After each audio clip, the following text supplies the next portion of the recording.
brotherhood, multiplication, restoration. We are Sin Network. We're a family, planting churches together. Join us as we hear from leaders of this movement from across North America and discover what it really takes to plant churches everywhere for everyone.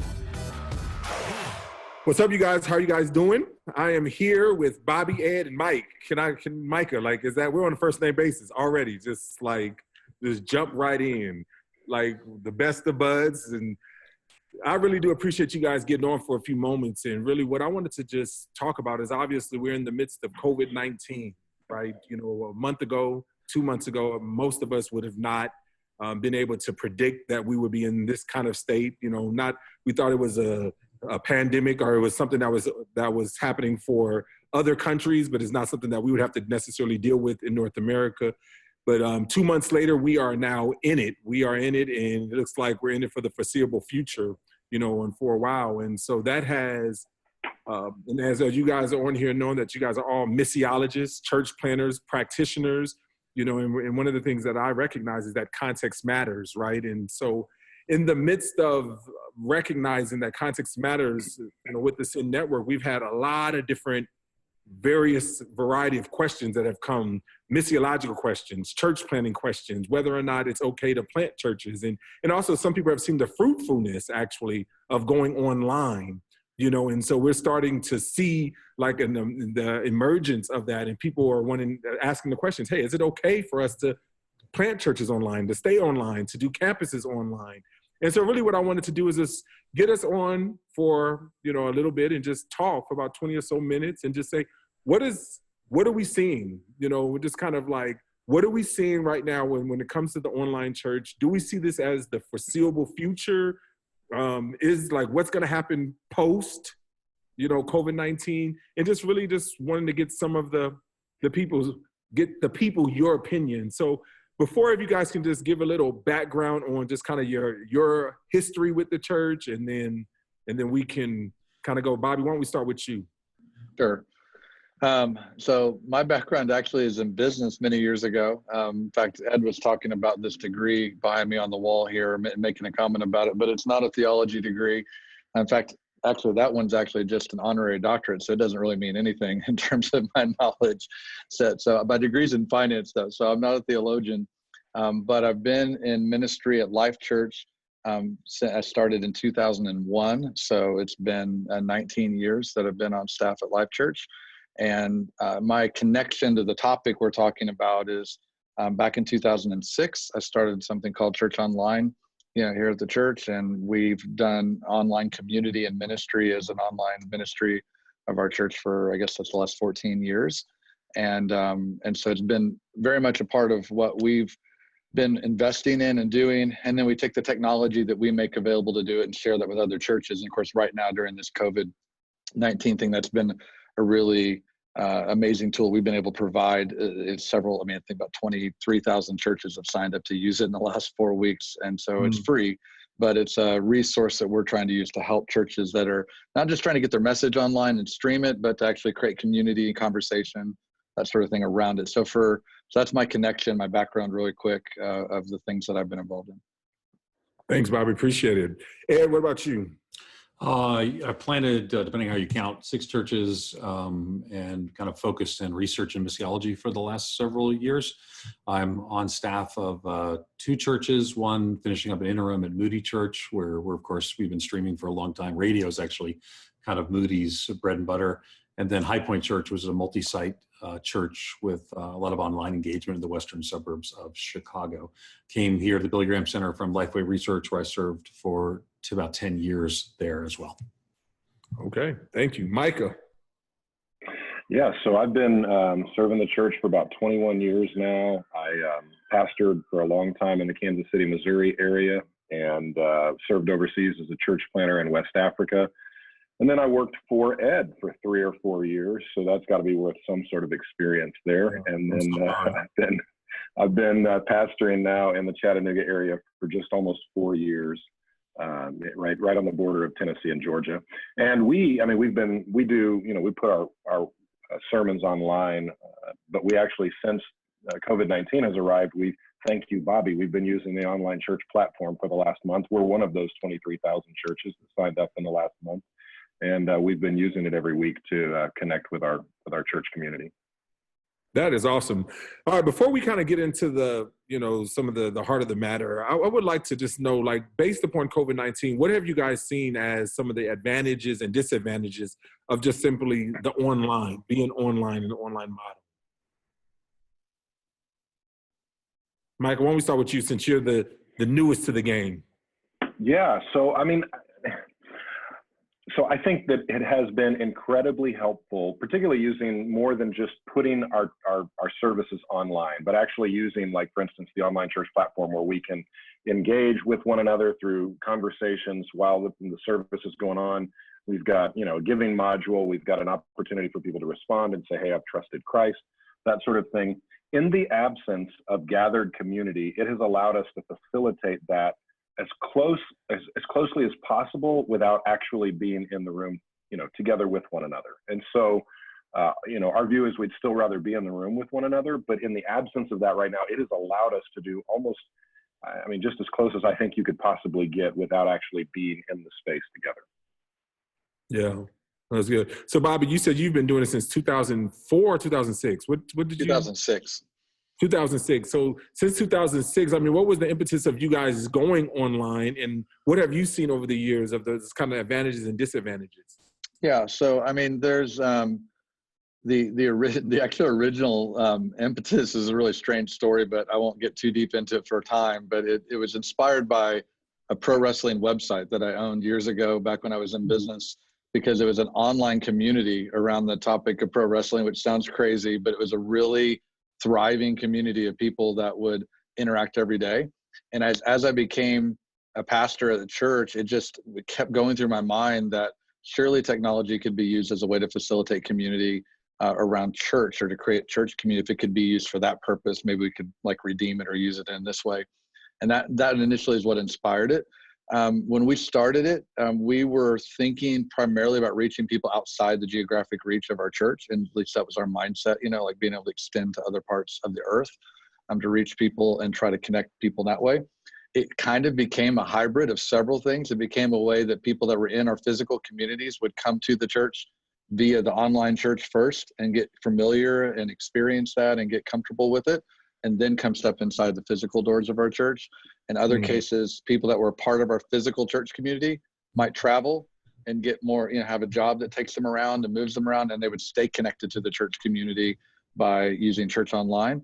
And then some unique opportunities where people that had loved ones that were in the military, for example, could have common church experiences with their loved ones that are stationed overseas, and have conversation, everything taking place even after church online. They would have the experience together, and then afterwards have, moms and sons and, conversations at a displaced group.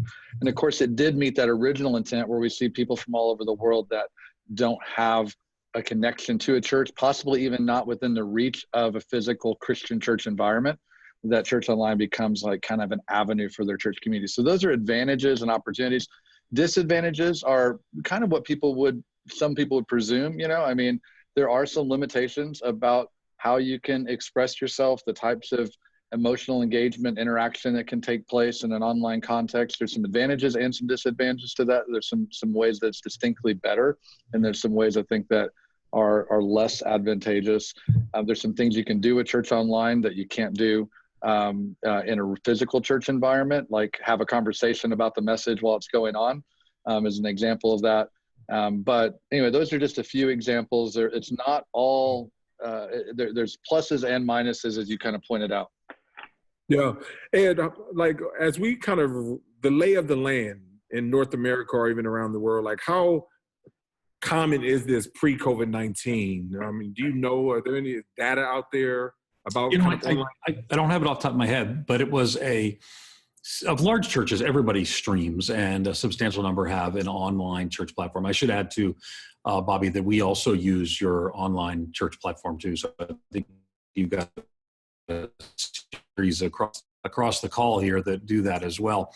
And so among large churches, very normal. I think it's less common, obviously, among smaller churches. And I would say too, I saw you've heard both Micah and Bobby talk about how the interaction is so important. So I got to see that in person. A couple of weeks ago, I preached at, I brought the message at 2 churches in Chicagoland. One is, of course, Moody Church, where I'm finishing up an interim. And the other is called City Church Chicago, which is the local Hillsong affiliate church here. So both, large churches, both, I guess, mega churches. And the distinction was, and I'm not sure which platform they use, Bobby. It might have been Church Online. By the way, when he says Church Online, it's church online.church, and it goes right to their site. And then at Moody Church, we primarily, the messages go to radio. And so it has a huge reach, and the new pastor is going to do a great job with that. But what we found is the experience is very, very different. So we got to, interact on Facebook Live at Moody Church, interact in the YouTube comment stream, but nothing like the kind of tools that you can get free through church.online.church, where we would actually, at Moody Church did one service, just because this is the way it's structured, we just do one service. But City Church Chicago did, I think, 4. And so I got to actually, because they pre-recorded, that's how I did both. One pre-recorded, one didn't. And so I got to actually interact online with the folks at City Church for all but the morning service, because I was at Moody then. And man, people say, oh, I'm struggling with this. Well, let's take you in the prayer room. They go to the prayer room, or I'd like to commit my life to Christ. And then they actually send everyone to Zoom, sort of, they call them after parties, because it's, it's sort of their vibe in the City Church. So I do think that one of the things we've learned very early on, that already Bobby would have known, but a whole lot of people didn't know, is that streaming and having a communal streaming experience are not the same thing. And you need a little bit different level of technology. Free, you can actually, as you heard, hear from online.church, but you need a different thing to have an online communal experience. And when you have that, it's a far better experience with much less drop off and much more engagement ultimately in the long run. Okay. No, that's good. Thank you guys for sharing that. So let's just talk about it. I mean, obviously, it seems like, and especially in this season, this is very practical. One of my questions when it comes to the churches, what are the scriptural principles, or what scriptural support would you say kind of backs this kind of a way of doing church? So rather than everyone trying to think up a way to find a scriptural verse that talks about online streaming, I mean, that's 2 Opinions chapter 4, verse 11, I think is the closest we're going to get to that. I think the question we're asking now in this coronavirus crisis is, what's the best approximation of what we can experience as church in the moment that we're in? And I think we'd always recognize that if a church, we would think of marks of a biblical church. And one of the marks of a biblical church we would think of is that it has God-delegated leadership. It would be different things and different things. Life.Church is part of the Evangelical Covenant Church, so it's got a kind of a rich mix of traditions. I'm in a low church denomination, so we think in terms of pastors, pastor elders, maybe deacons. Okay, but when a church doesn't have pastors, does that mean Moody Church hasn't been a church for the last 4 years because it didn't have a pastor? No, there's a desire to move towards that. And so right now, I think a lot of us are moving towards an online experience that we'd like to ultimately come back to a restored, fully in body experience where it's not just electrons and avatars, but it's feet and faces. The tricky part is an online campus as good as a personal, engaged experience?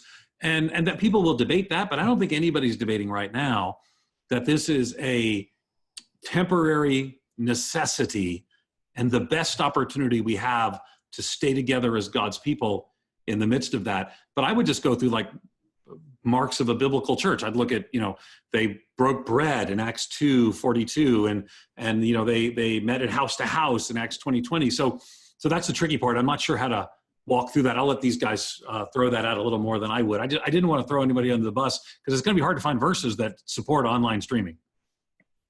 Mm-hmm. So, Dhati, let me make this analogy if I can. I think right now we acknowledge that there is a unique moment that we need something a little bit different than what we've had in the past. And the online environment is providing that. Praise the Lord. I think there's a divine, in the providence of God and his divine wisdom, this is here for this moment. But when we talk to Ed's point about the long term, the analogy in my mind, online church is a little bit like online dating. Like, it's awesome for connecting with people. It's awesome for getting to know one another. It's awesome for beginning to develop a relationship, but nobody has online marriage, right? Like there's some certain elements of marriage that you have to be face-to-face in person with over the long term. And so like, this is just the way I'm thinking about it. When some of the things that Ed mentioned, I think apply. I think the one another passages in scripture are difficult to do long-term if we can't be face-to-face with one another. I think ecclesia, the word ecclesia in and of itself, right? It means assembling or gathered together. And I think you could make an argument that when people come online that they're gathering, but I think you're probably having to stretch that definition a little bit. I think Ed brought up the embodied concept, right? The embodiment concept within Christianity, the incarnation of Jesus was God becoming an embodied, representative of Savior. We look at the resurrection. Our understanding of the resurrection is that the resurrection is embodied. There is something to the embodied nature of the Christian faith that lends itself to face-to-face interaction. And then I think you've got things like Paul talking about with Timothy, how he learns and examines potential pastor candidates and elder candidates. I think that's hard to do if you're not in a face-to-face reality. So I think all of those are theological things. I think Ed's right. There's no Bible verse that says you can't or you can, and that's why I think we have a lot of flexibility right now. And praise the Lord at this moment. I praise God that we have this tool at our disposal at this moment. But I also recognize that this tool causes me to long for the opportunity to be face-to-face in the room with my people that I love. Even though at my church, it's 5 services in one campus and there's 2 or 3 other campuses with multiple services. So, I mean, even there, I recognize there's still a little bit of distinction. I'm never in the room with all the people all the time, but I still think those biblical realities, those theological realities are generally lived out face-to-face, person-to-person. Yeah, that's good. So what I'm hearing you and Ed say is that to some degree that there needs, like it is okay for this season, for this time period, or it is also okay if people are using it to transition to some type of physical reality. But what about those people who are saying, no, I want to plant an online church and my goal, I mean, would you say that, like, is that okay? Is this an issue of preference? Is it just about wisdom, or are we talking about principle? Like a lot of times I like to divide the conversation of principle, prudence, or preference. Yeah, like, principle, prudence, preference. I like that.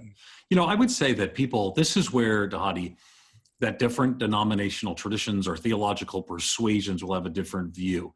None of us here are in a high enough church tradition. The Evangelical Covenant Church would refer to sacraments.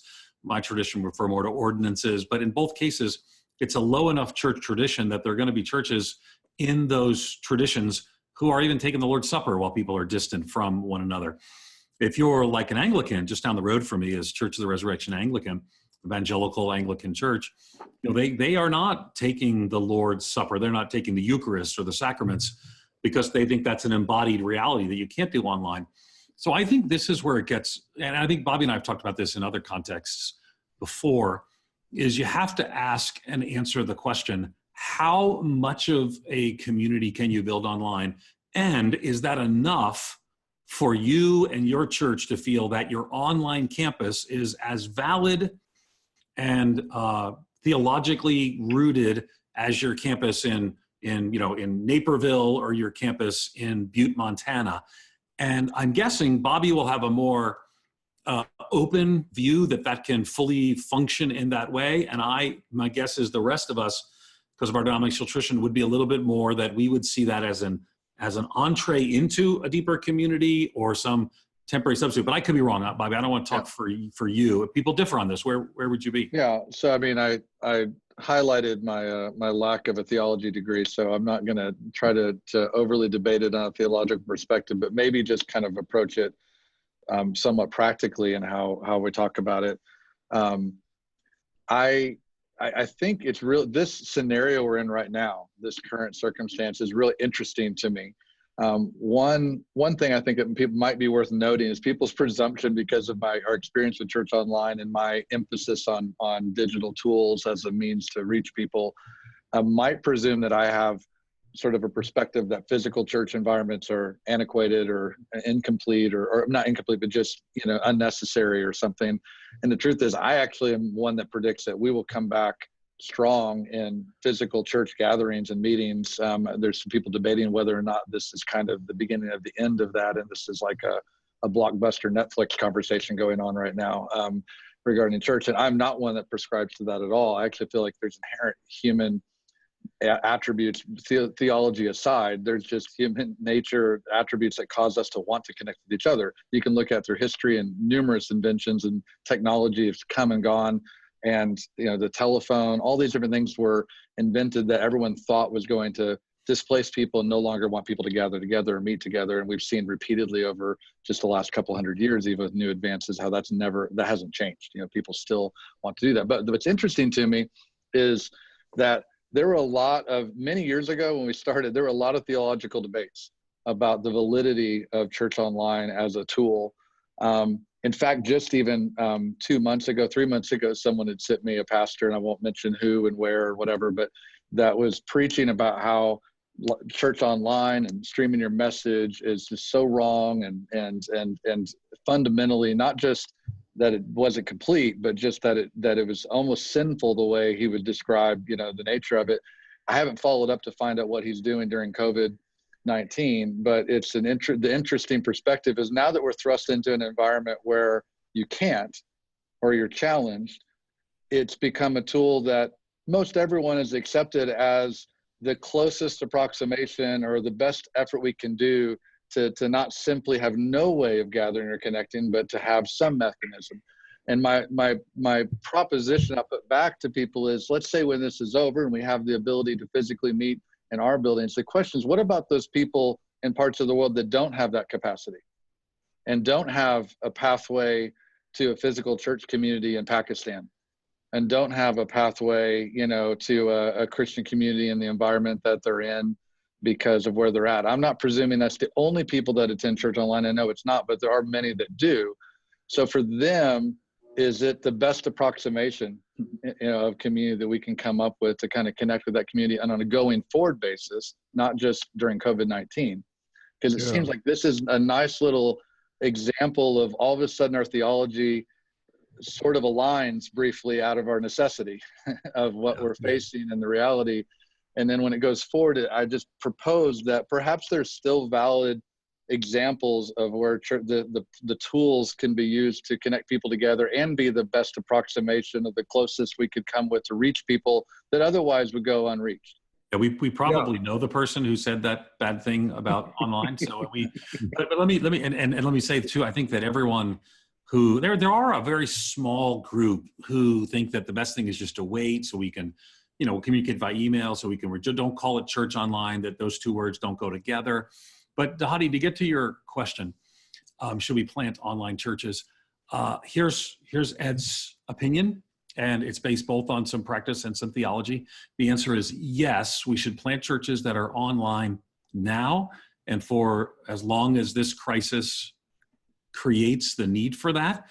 And then they should maintain a substantial online presence and approach, but they should then move to the degree they can and when they can to a more normal ebb and flow, a more Hebrews 10, forsake not the assembling of yourselves together sort of approach.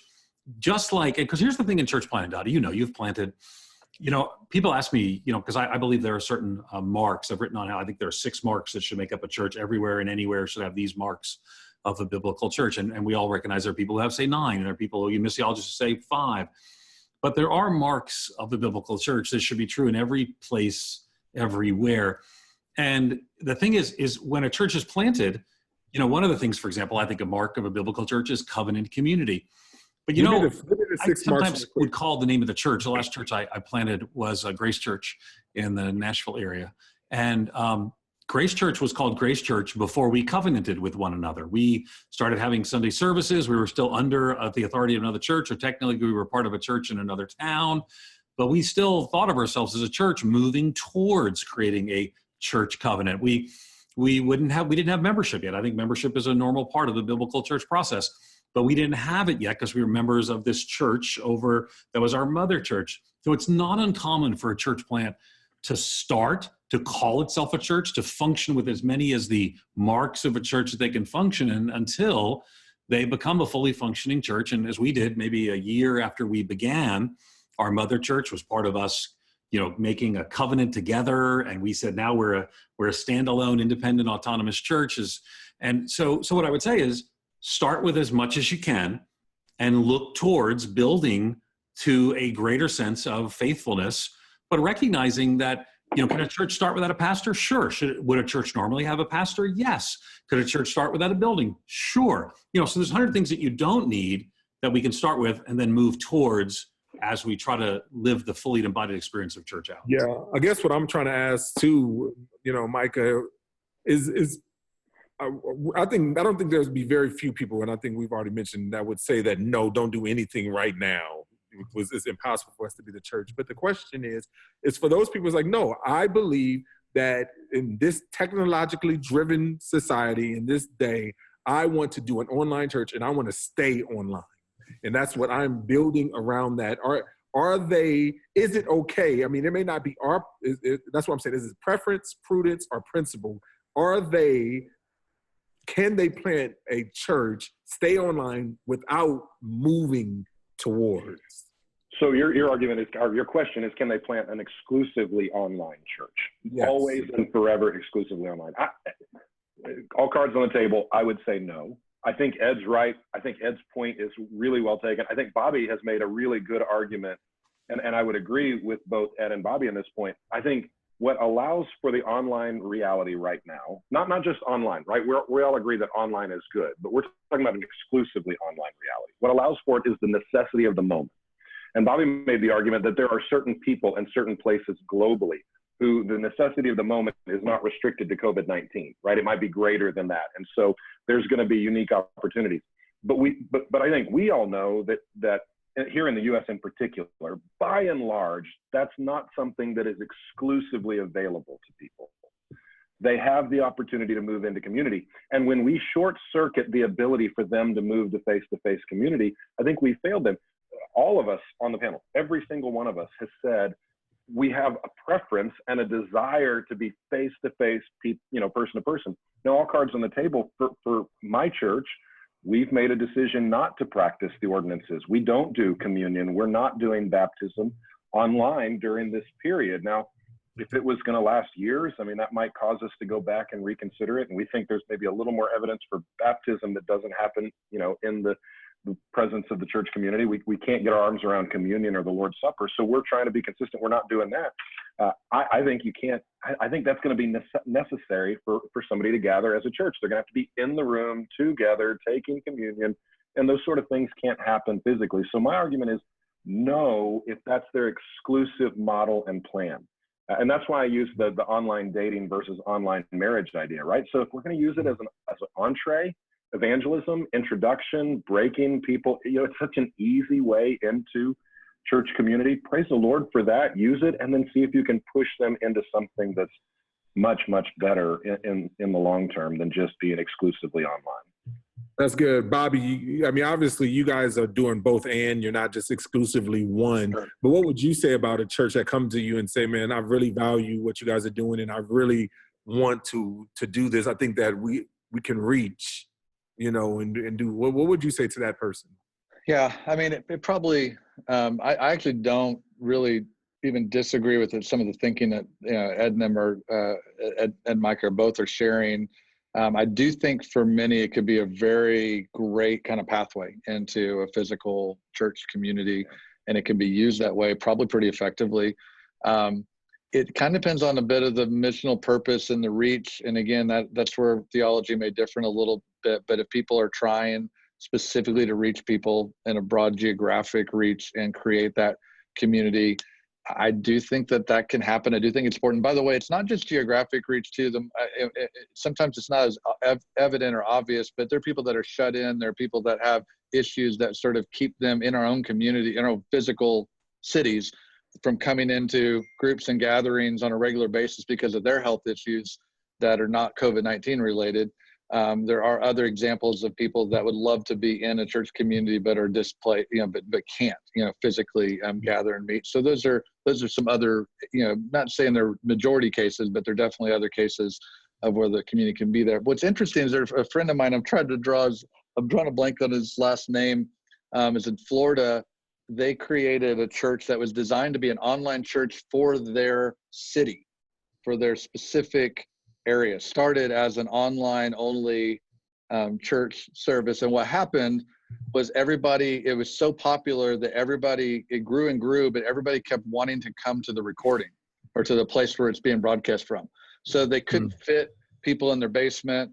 They couldn't fit them, in their room. So the natural response was that the same thing we're talking about. People actually want to gather together, and it started like the whole vision was it's just going to be online. That's all we're doing, and it's in our basement. People are like, where's this being recorded? Can I come over? Can I just watch it? Can I, and that turned into obviously a physical church service and experience. So yeah, we're multi-campus church, multi-site church, and very much invested in building, physical environments for our church communities to gather, as well as passionately using online tools at the same time. We don't think the two things are mutually exclusive.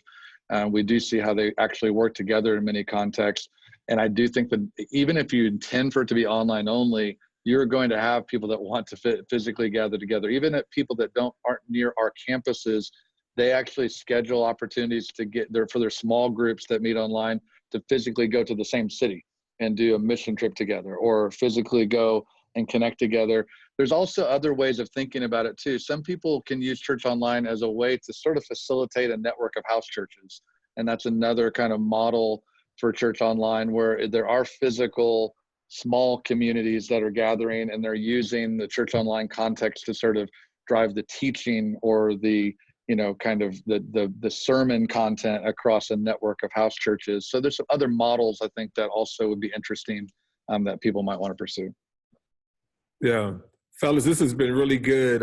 You guys must be really good, because we're beyond 30 minutes. We're at 31 minutes officially. So you guys are amazing. One final question is, like, we can go a speed round around. Is this like, if someone was considering this, like whether it's just in this COVID-19 or, and beyond, what would be a resource that you would point them to, or something of just about how to whether it's just maximizing this time, or if it is like they're considering in the future, as you just mentioned, Bobby, like facilitating house, smaller gatherings, what would you kind of say, what resources or places, websites would you guys point them to?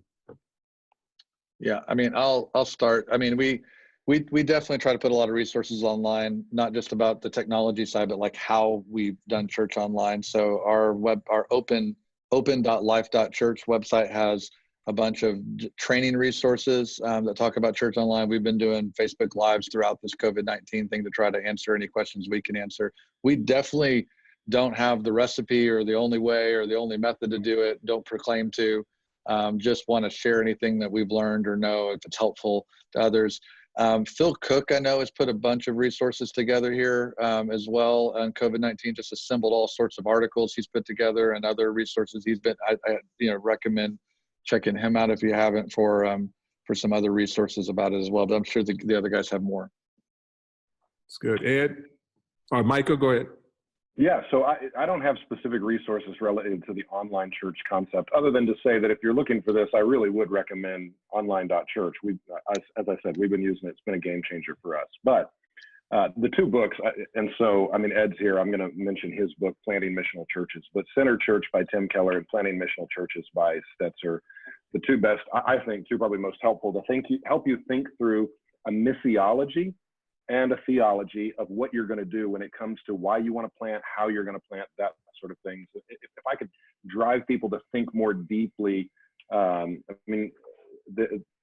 just, I want to go out and do something, which is awesome. We need that energy, but we need to think through sort of the missiological and theological ramifications. And those two books, I think, can help you do that. Oh, they're gracious. Micah, Daniel Lim, co-author of Planting Missional Churches. That's just true. Sure he knows. That's right. We actually launched several resources. One is coronavirusandthechurch.com. We did that with Saddleback's Peace Plan and the Humanitarian Disaster Institute, the Billy Graham Center, Rick Warren's kind of video up there telling people about resources. A lot of those are online resources, and a lot of them we point to Life.Church. Let me also mention, Bobby's actually the genius behind the U version as well. So their open-handedness has been a blessing to many of us. So I think those are super helpful. I would also say, too, that on the podcast we've done this thing called Leadership in the Coronavirus Crisis. We had Marco Rubio as our last guest. Bobby's been a guest. We've talked about all kinds of issues. We're up to the 20s in the season one. And the most listened to is actually the one by Neil Cole. And Neil Cole is, organic church expert. And that's the most listened to of all of them. I mean, Bobby's is way up there, but Neil's is the most listened to. And I think that does have some long-term implications. I do think that a church has certain marks like that we want to be evident and see in the life of the church. And I think one of those would normatively be meeting together. And I think too, and I'm kind of where Micah is, like on the Lord's Supper. I think low church traditions can push that out to smaller groups and communities, but that's kind of where we would be as well. But here's what I think we need to ask. If 18 months from now, we're still not meeting together, which I don't think is going to happen, but it's going to go up and down. I talked to kind of a friend in the White House who says you should expect the end of April that we go to states, and it might be really bad in Illinois, but it's not that bad in Oklahoma. And so Oklahoma's meeting, Illinois is locked down. We need to push more of the functions of church life out from the gathered worship on Sunday morning. So that may mean, let's say Micah's example, Micah, they don't want to take the Lord's Supper together. I'm actually the same place theologically. But if you're 6 months from now, you're going to probably see that your church is really now a series of 200 churches of 25 with people beginning to function, and your church is agreeing together that they're going to partake, and they're going to function like little house churches as well. So what I would say in all those cases, there is a mediated form. There's something we're doing to help us get there. And we want that to be as faithful as we can until we get to the fullness of what ultimately we want to see. If 18 months from now, we can't meet together and church, and I don't think it's going to happen. I've seen some missional theorists throw out the idea this is the end of the large church. The Spanish flu epidemic came and gone, and there's still all kinds of large churches. But here's what I would say. Let's try to do what we think is best in our understanding of Scripture and understanding of the mission. I like what Bobby said, our missional call. Always asking the question that 6 months from now, a year from now, how do we make this more faithful and more fruitful to what God's called us to be? Where we start doesn't mean where we end. Start online churches. Start community ministries that lead to churches. Recognize there's an end in mind and work towards that. And I think God will honor that. And even people come to different conclusions to me. I wouldn't have a purely online church. But I also deeply thankful for the work of the Salvation Army, but they don't practice baptism and the Lord's Supper in any of their churches because they have a long historical reason for doing that. I'm still thankful for what God's doing through the Salvation Army. I'm going to be thankful for what God does through churches. I wouldn't start an online church like that. I wouldn't do something others would do, but when the gospel's preached, I'm going to rejoice wherever it's preached. That's great. Man, on that note, that was a great ending. Thank you. We're going to take our offering. We appreciate you. Fellas, thank you. I really do appreciate you taking the time. This is going to be extremely helpful for us to kind of, work through some of these things and just, allow some of our pastors and planners and missionaries as they continue to engage both now and then even beyond on the other side of COVID-19. So thank you. You have been listening to We Are Sin Network, a resource of the North American Mission Board. For more information about today's podcast and other relevant resources, visit sendnetwork.com.